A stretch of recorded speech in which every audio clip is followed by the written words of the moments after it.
Hi, everyone. I'm Dr. John White, WebMD's Chief Medical Officer and host of the Spotlight On series from WebMD's Health Discovered podcast. For this special two-part episode, you'll hear up-close and personal journeys about being diagnosed with a rare type of cancer, multiple myeloma. He looked at me. I have been his patient for more than 20 years. And he said, "This is really strange. You're an African American, age 57. I've never seen this before." This back pain that you're continually having with no signs of osteoporosis. No signs, exactly. And I didn't have any signs of osteoporosis in my family history. Listen to Health Discovered on the iHeartRadio app or wherever you get your podcasts.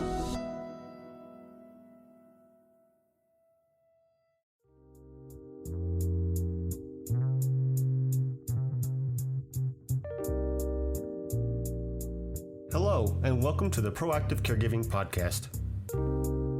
As a CPA with over 20 years as an industry accountant, Jessica stepped away from the corporate world to become a full-time caregiver for her mother.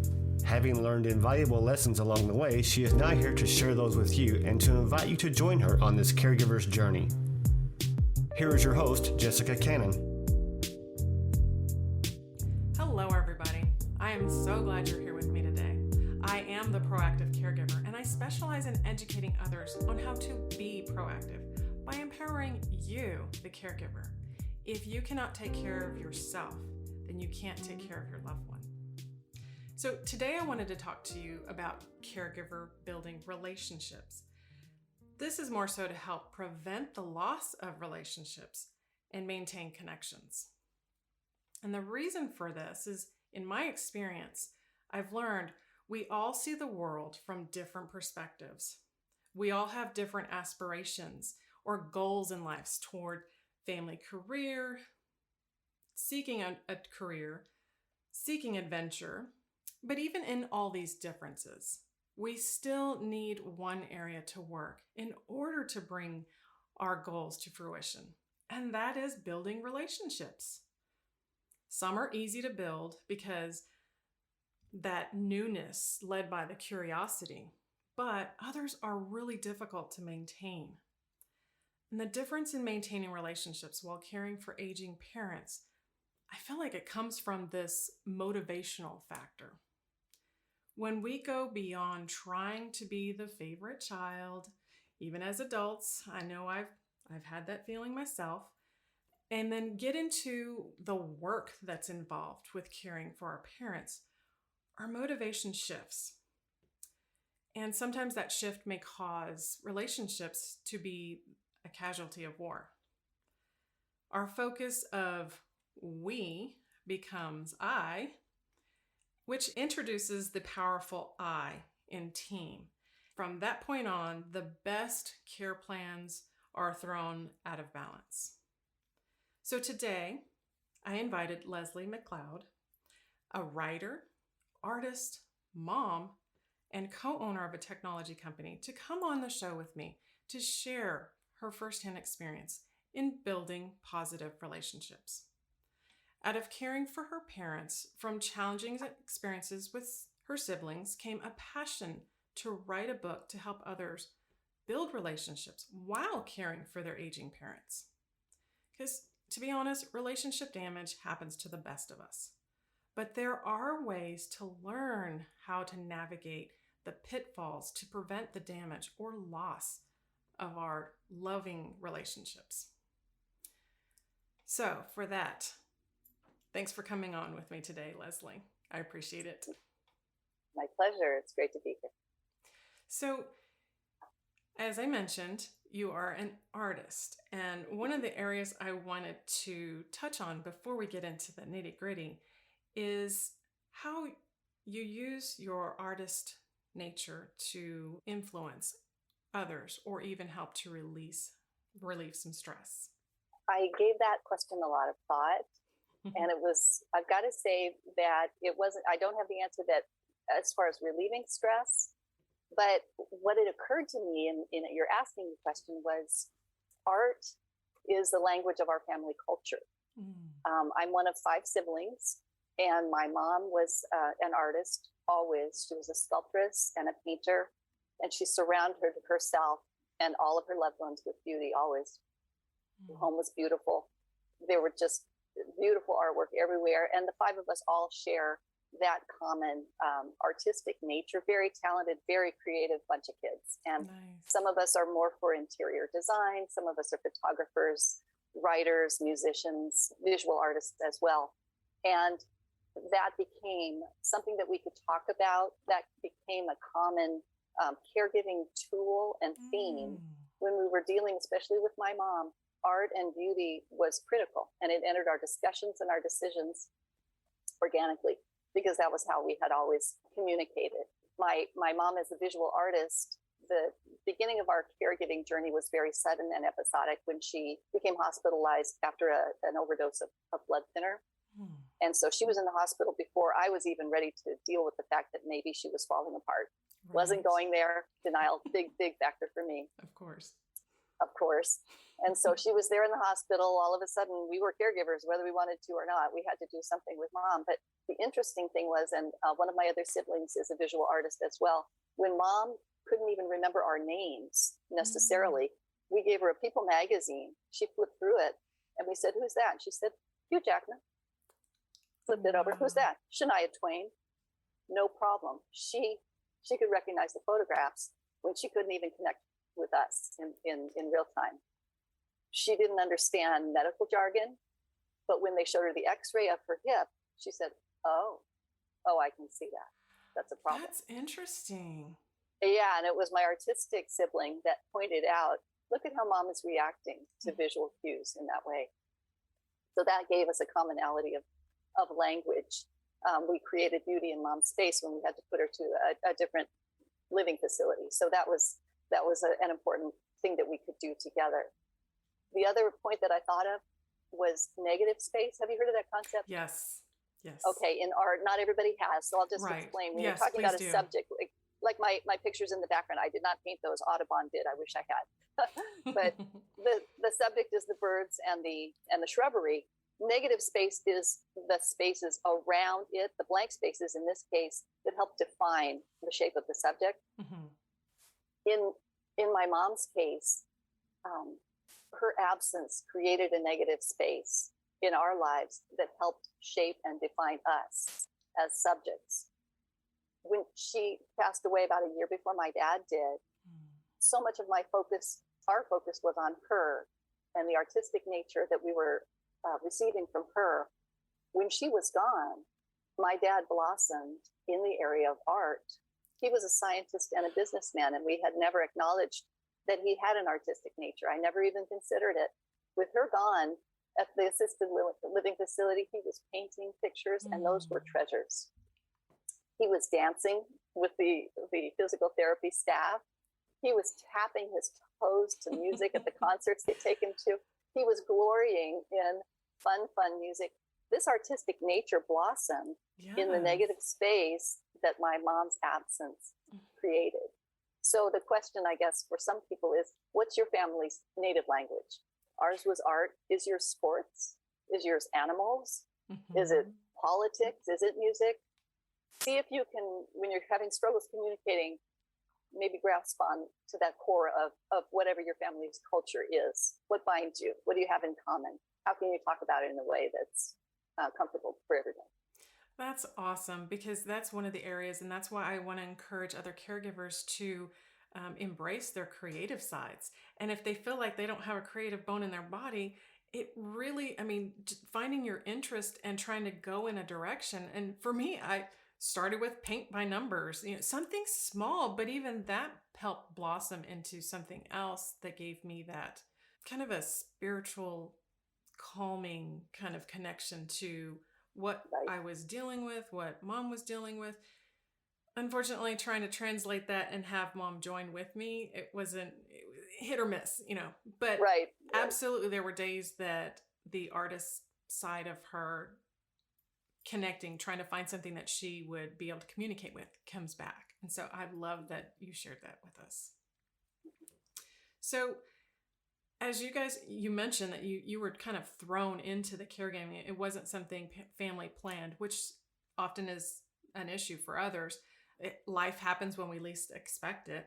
So once you were starting with this already abrupt time, how did you see relationships evolving and kind of going through and reacting to this need? Like I say, it was very sudden for me, especially because I had that whole denial component. I think other siblings probably had more of a clue going in. Of the five of us, we were scattered across the country, but the three youngest siblings none of us lived closer than an hour and a half from mom and dad. They had been married 60 years, lived in the same home forever, where we grew up. And so to me, it was just a continuation of the relationship that I enjoyed with them since childhood. One of my siblings and the siblings' children, we have all millennial age kids, but they were there hands-on, recognizing the problems and providing care when I didn't even recognize it was needed. So they were kind of tipped off. The others may have been more or less aware. I'm not sure. I just know that it was very, very sudden for me. All of a sudden, we're recognizing dad can't run his business anymore, should not be driving anymore. Mom clearly doesn't know how much blood thinner to take. She doesn't know what she's taking. And so it was just, what we dealt with was shock. And it really was a huge shock, massive, anticipatory, sudden grief. You're mourning I mourned the loss of the mom who was supposed to be caring for me. Hello. Right.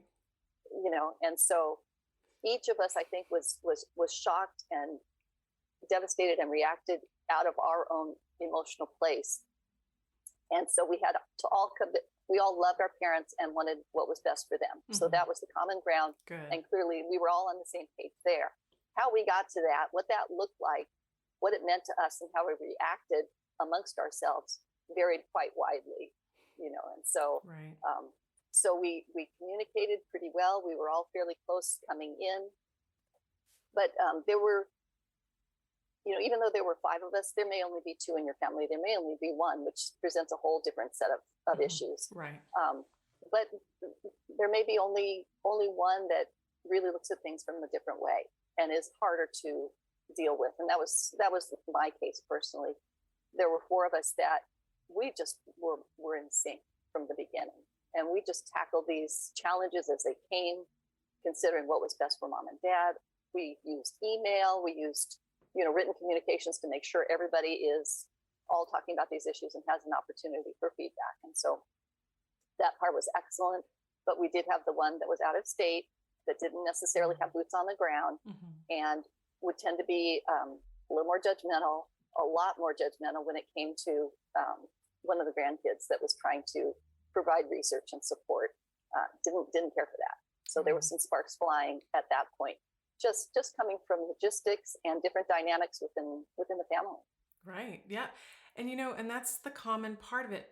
But when I was going through this, of course, what happens with some families is we don't air our dirty laundry. We don't talk to people about our family issues. So when these things were happening, it made me feel like I'm the only one that's going through this. No one understands.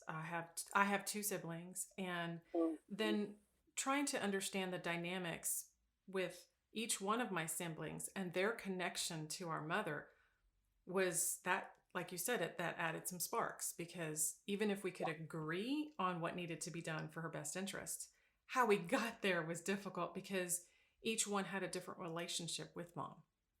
Right.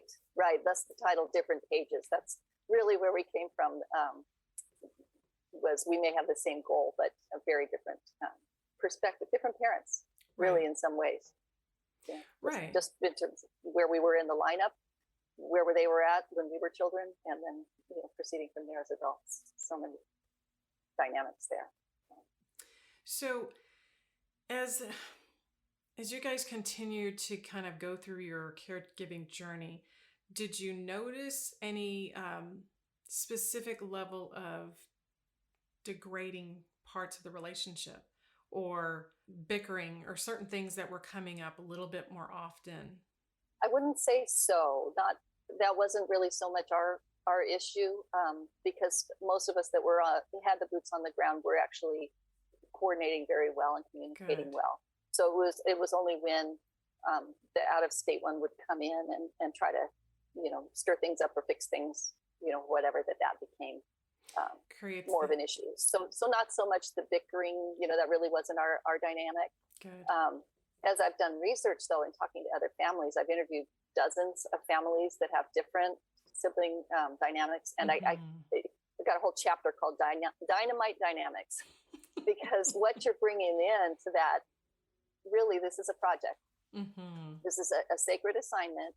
And we have not worked together as a team since, we moved out of the house. Since the last one moved out of the house, we have not worked together. Most families don't.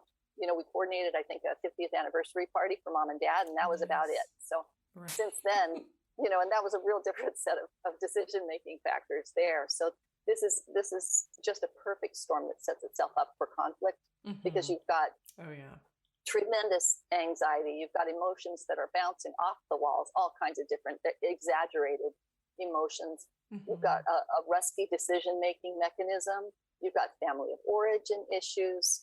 You've got differing abilities to cope, different capabilities just physically. Am I there? Am I able to help?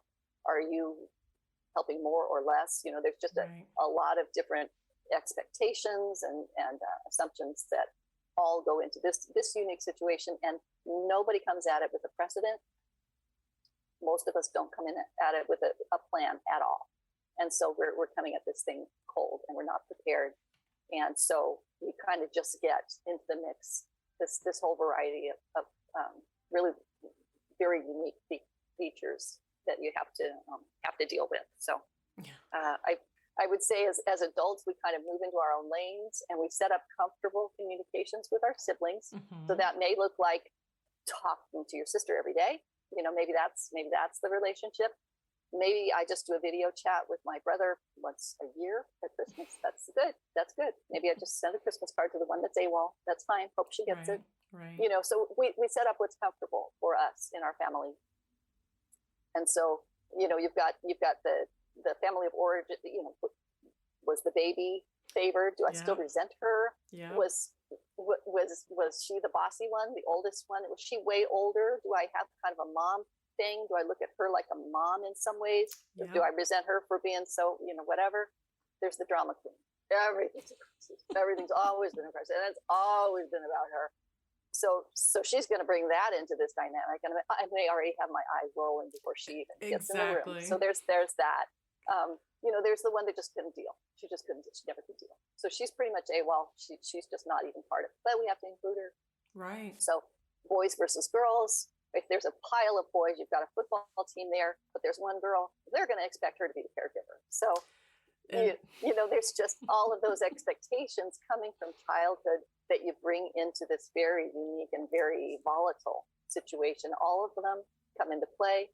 We have unique relationships with mom and dad specifically. You can manage them, but you have to do it very intentionally and with a ton of grace. That is so true, because even as you were describing that, I couldn't help but think of both of my sisters. And did I name them? You sure did.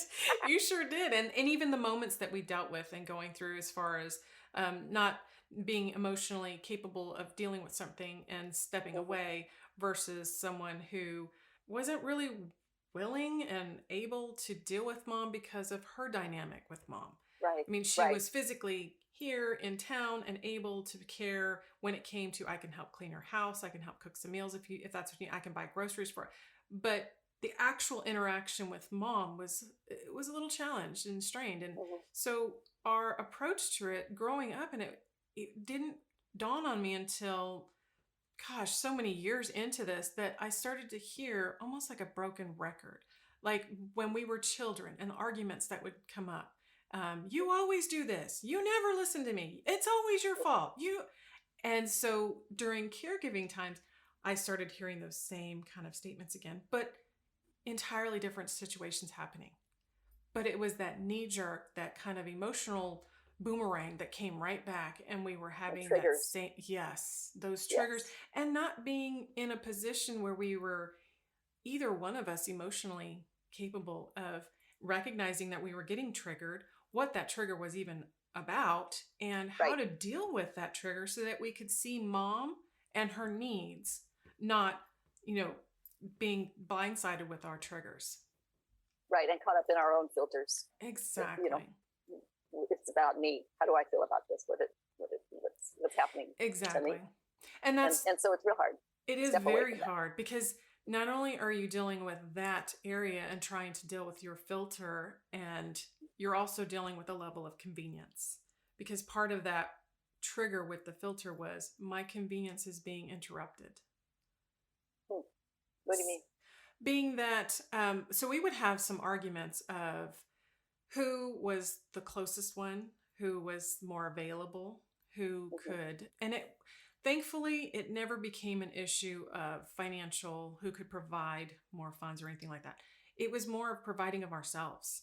And so we all live in town and we all had access to her, driving to her house, being certain days of the week, I'm sure, balancing work schedules or kid after school program, all of that kind of stuff. Right. But it was the convenience of, well, do I really want to do this on this day, or do I have to do this on this day because I would much rather spend time either with my family or children, or just not going at all because this is inconvenient for me to actually have to go across town. And so that added to at least I can say it added to my filter for sure. I see what you mean. Yeah, a lot of it is expectations and a desire for fairness on my terms. Right. So this needs to be even. It needs to be fair. But usually it's not so much, I don't want you to be overwhelmed. It's more, I don't want to be overwhelmed. And so that fair thing is really in the eye of the beholder. Exactly. And that's where that I and team comes in, because I tried to see it from their perspectives, but I myself circled back to, I need this. I want this. I have to have X, Y, and Z to fall into place, or this doesn't work for me. And so it creates, and just keeps piling on more fuel to the fire of something that's just kind of festering underneath. All the while, mom's still needing care, And one a good question you asked, and this wasn't so much a dynamic in our situation, but what's mom observing? What's she feeling when she sees this going on? It's really hard for her or for dad to see that kind of disunity and disharmony. Just bickering. Maybe it's not, a huge rupture, but it's, it's just uncomfortable for them to see the kids. Right. Not getting along. Exactly. And I think that was one of the areas that even to this day, mom still is concerned with. She wants to know that before she leaves this world, we are all together. We are all on the same page. We're all there for each other. If she can't be there with us, because we did have to recognize, like you said earlier, mom is the one that needs the care now. She can no longer take care of us. And so we get that, but she wants to know before she leaves this world that we can take care of ourselves and we can take care of each other, and that we would continue to be there for each other. What a gift that will be if you can give that to her. I really hope and pray that is a gift that I can give her, but it's a very tough dynamic, and I've had to accept that things will happen in divine time, I guess, if it's intended to happen at all. So, and you only have control over your peace. So exactly. And that's that's also part of the dynamic, is learning how much of it can I control and let go of, or how much of it can I influence and push and try, So, because I know for my mom that us bickering in front of her, and it's like an emotional tug of war for her, because she can't take sides. She wouldn't take sides, and I didn't expect her to take sides, but I'm sure it creates an added stress for her that doesn't need to be. Right, and I guess I feel really blessed. We were fortunate that wasn't something that we, generally speaking, we weren't all in the same room with her at the same time, or our parents, but we more did the communicating about the parents when we weren't around them. And so the times that we were with them, we were able to keep it pretty civilized. So that was So good. do you feel like as we're raised in our homes and we kind of learn this behavior and this level of compassion or communication from our siblings and even from our parents to an extent, do you feel like we use this in our caregiving journey, and that's how we learn to react in our caregiving journey? Is from how we communicated as children, you mean? Mm-hmm. And moving forward, I think we can learn a lot from this season of having to care and having to sacrifice and having to show compassion. Basically, the sacred assignment of caring for our parents is a time of sacrifice. And if we have siblings, then those sacrifices that we can learn to part with can include our expectations, Mm-hmm. our assumptions, our perspectives, and our right to be right. Mm-hmm. So those are all some things that we will bring in from our childhood dynamics, our adult perspectives. This is a time and an opportunity to let some of those things go. There are so many things that we can do from learning to care with each other that will make us better and more compassionate people and enable us to care better for our parents. We can choose communication even when it's uncomfortable. I avoided too many conversations that I like the look of this head in the sand, that this is the look that I prefer. I don't want to deal with, I didn't ask my mom the questions that I now wish I had asked, because there was never going to be a day when she was not going to be there.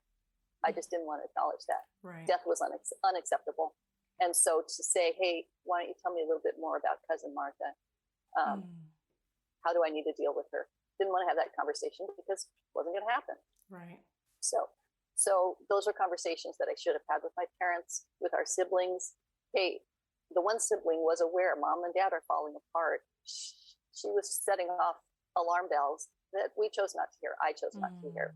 Yes. Those are conversations that need to be made to happen. So go ahead and communicate even when it's uncomfortable. Sharing our feelings with vulnerability. That's another piece. Some families are much more emotionally articulate. Ours wasn't so much. We all kind of, kept things to ourselves, just sort of processed on our own. It wasn't the family culture to just lay out your dirty laundry and talk about, you know what, I am really ticked about this. Or right. I am so anxious. I can't even see straight right now. Can you handle this? Can you take point right now? Right. Or whatever, or whatever. The emotions are huge right now. And if we don't have a vocabulary or precedent for communicating those, it makes it more difficult. So learning how to do that's something that we can do. We can do. We can learn that through this process. Another big piece is looking past disagreeable behavior to understand the pain that might be driving it. She is being such a pain. She is being so difficult to deal with. Why is he pushing that way? Why is he insisting? What is going on with that person? And so usually what's going on is pain of some kind. Yes. It may be pain from the unresolved relationship that he had with dad. Right. That may be what's causing him to put on that front. Maybe she's got some dealing that she needs to do with mom. Maybe it's something that's happening at home. It has nothing to do with me, but I can't get through to her right now. And I don't know what the problem is. I can assume that she has one. And it doesn't mean that she's weird or she's a jerk or that she's unreasonable. She may be unreasonable, and a lot of times I was not rational. It was really helpful to realize when they're being irrational, I'm not being rational either. It's because we're so emotionally impacted right now. Right. That, I may be crying over the color of towels that we ended up in mom's room.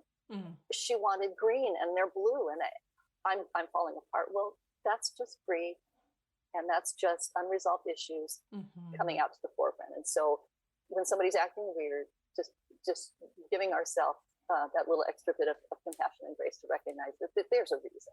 Yes. And they're not to just write them off for being, strange, even if they are.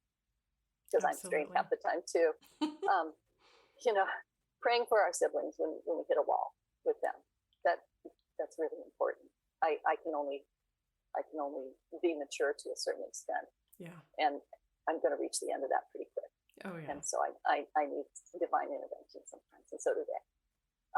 We can seek and celebrate our common history.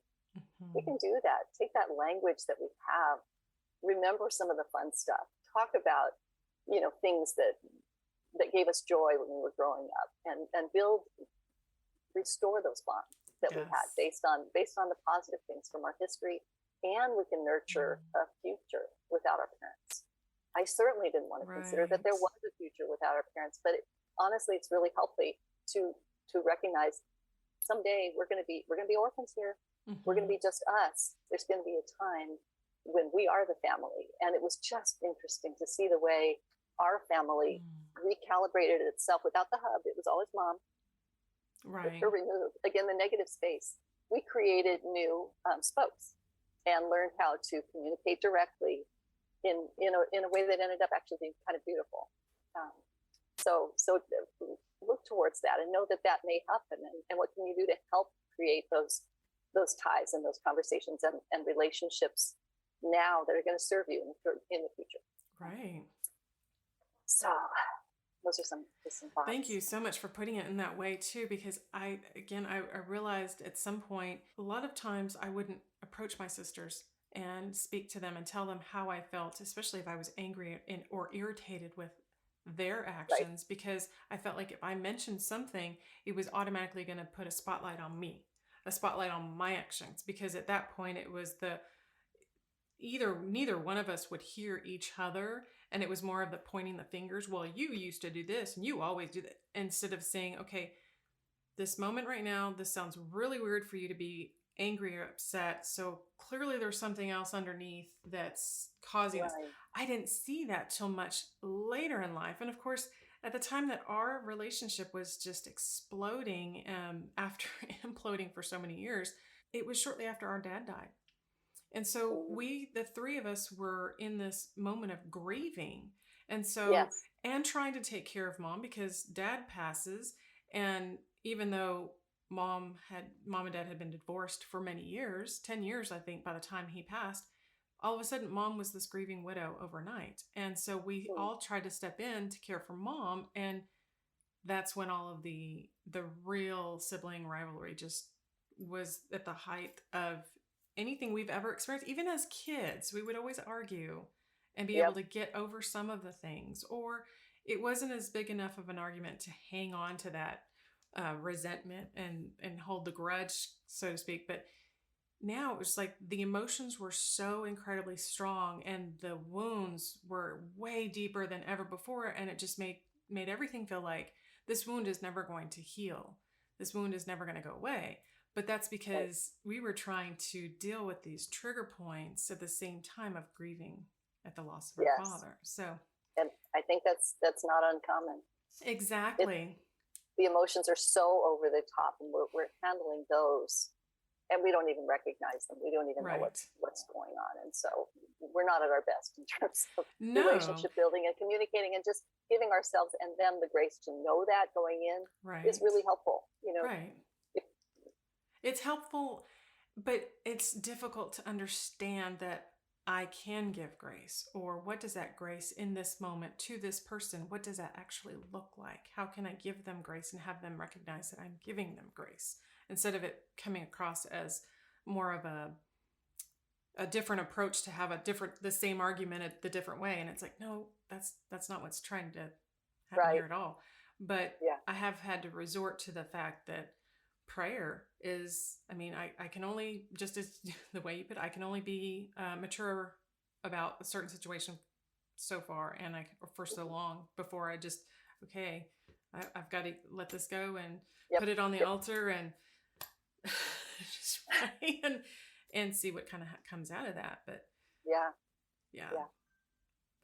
that moment of getting the grace is difficult, because what looks like grace to me may not look like grace to them, which is also a perfect segue for me, because that's something that you wrote a blog that I absolutely loved, as you explained this being able to see the difference for others.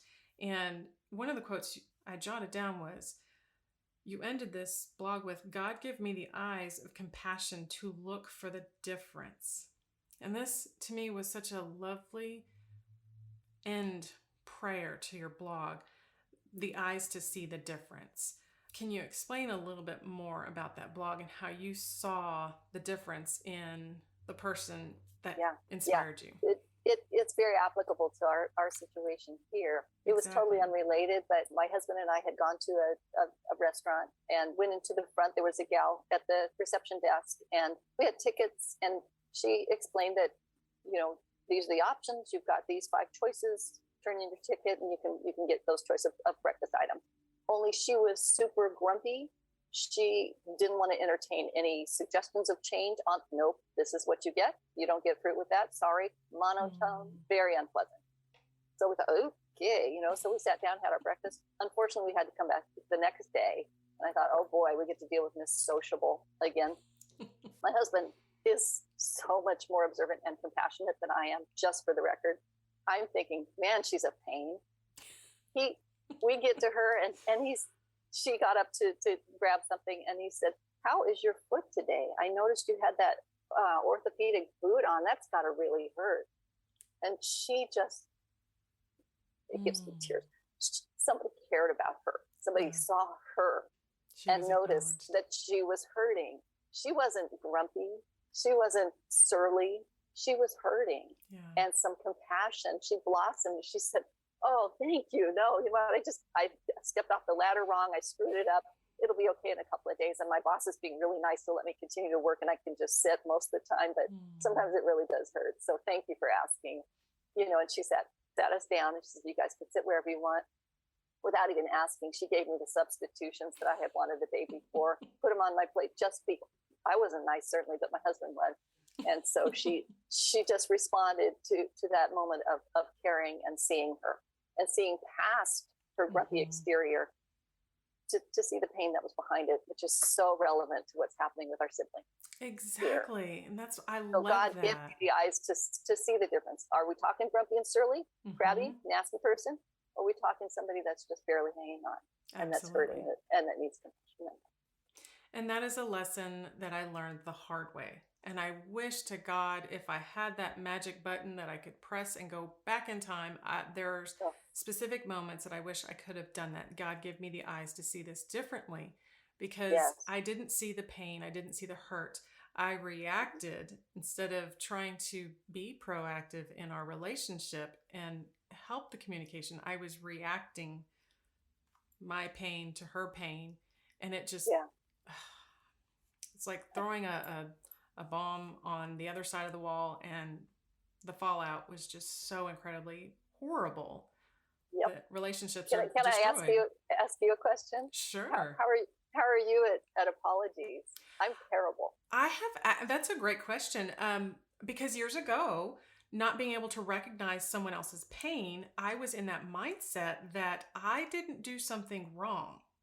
And so that is being in the headspace, ego's headspace, that I didn't do anything wrong, so I don't have to apologize. I don't know what you're talking about. I don't know what you're thinking. This wouldn't have happened had you not XYZ, right?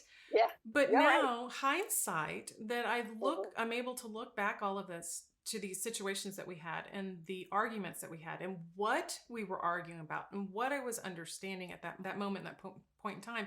Now I'm at that point where I could see, oh, darn it.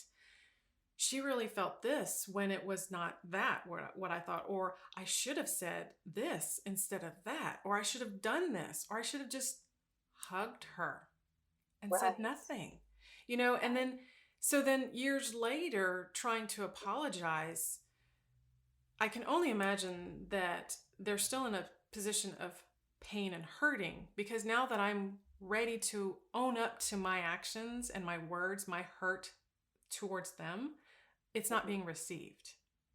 It's not heard. It's heard, but it's not received. And so I can only do so much and pray so much. And, we all have our times where I'll have our differences, and I have to accept that. And so, yes, I'm able to apologize now, because now I understand more of and putting that mirror up and seeing, okay, if I'm hurting and feeling this and I'm reacting this way, then oh my goodness, no wonder. And it's almost like the worse you see someone react, the deeper their pain goes, Yes. the deeper their frustration goes. And so giving them the benefit of the doubt and just acknowledging it even can go so far. And forgiveness for them, forgiveness for yourself. Not necessarily an apology, but just knowing I was really strung out at that time. And so, I was not my best. And maybe I just acknowledge that to myself. If she can't hear that, she can't receive that right now. It just gives you a little bit of personal peace that, I could have handled this better. And I just wasn't able at that time, but I'll try now. I'm glad you even said it that way too, because forgiveness for myself, it took me a long time to reach that point of being able to apologize because I didn't forgive myself. It took me, so it was a process. So once I was able to forgive myself, then I realized, okay, if I can forgive myself for these actions, then I need to ask them to forgive me and forgive them for what it is. Yep. All part of that. Yeah. All part of that dynamic. Yeah. Well, this has been so exciting, Leslie. There's a lot more. Do you have another 4 or 5 hours we can keep going? Exactly. I just realized that as I meet more and more caregivers, and as I'm sure you can agree, that this topic, even though it felt like it was something very personal and private and individual to me, it is very common, because regardless of jumping into a caregiving journey that happened overnight, unexpectedly, or something that just kind of evolved over time and one day you're a full-time caregiver, either way, it's hard to cope and deal with the caregiving role in addition to balancing these relationships that are already coming from different dynamics to begin with. So I appreciate you sharing this information with me so much today, because I know listeners will value this and make them look into their own relationships and see what maybe their triggers have been and how difficult will it be to apologize. Right, and just to know that there are things that they can do, very practical, little do's and don'ts. We can share those another time, but little relationship building habits and communication styles and skills that can help you restore or retain a relationship, versus just what collateral damage afterwards. Absolutely. It's never too late, and you can go back and you can rebuild, but it's real hard when there's already been the damage. Right. And if you can prevent that, and a lot of it can be prevented, and it's just helpful to know, hey, you know what, maybe I need to look into this and see, could I be doing something different? Is there a different way I can look at this situation and, help build that relationship up before it deteriorates further? And it is, how we handle this crucible can really divide our relationships or deepen them and allow us to walk through the season of change with absolutely a forward vision, with compassion and patience and love and grace. Exactly. So how can our listeners find you if they want to share a sibling rivalry story? I'd love to hear from people, if they want to communicate with me and get some resources that I've come up with, maybe keep in touch and see how the progress of the book comes along. Then I'd love to provide those resources. Occasionally I do the blogs that are related to this subject, and I am still looking for stories. So I'd love to hear from you, whether you've done something really well as a family, and I've talked to some folks that have done that, or something that really went very badly sideways. Maybe it's got some redeeming value as a lesson for somebody else. Exactly.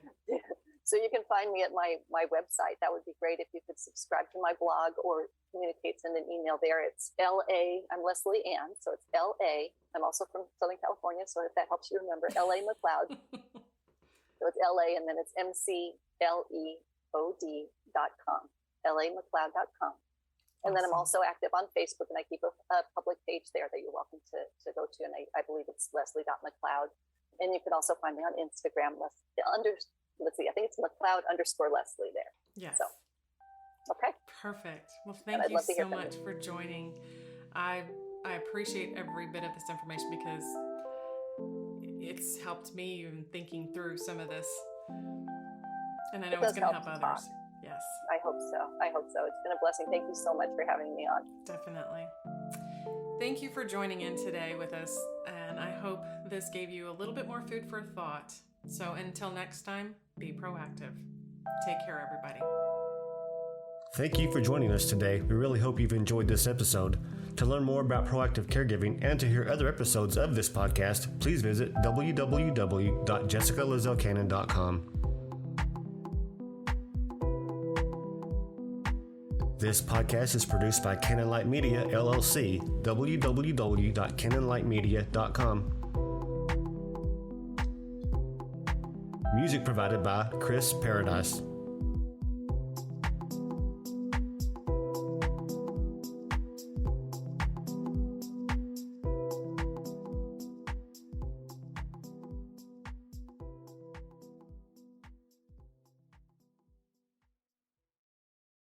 Mary redeemed a $50,000 cash prize playing Chumba Casino this year. I was only playing for fun, so winning this was a dream come true. Chumba Casino is America's #1 social casino experience. It's serious fun. With over 80 casino-style games to choose from, you too could win life-changing amounts of cash. Be like Mary. Log on to ChumbaCasino.com and give them a whirl. That's ChumbaCasino.com. No purchase necessary. Void or prohibited by law. 18+. Terms and conditions apply. See website for details. The voice in the preceding commercial was not the actual voice of a winner.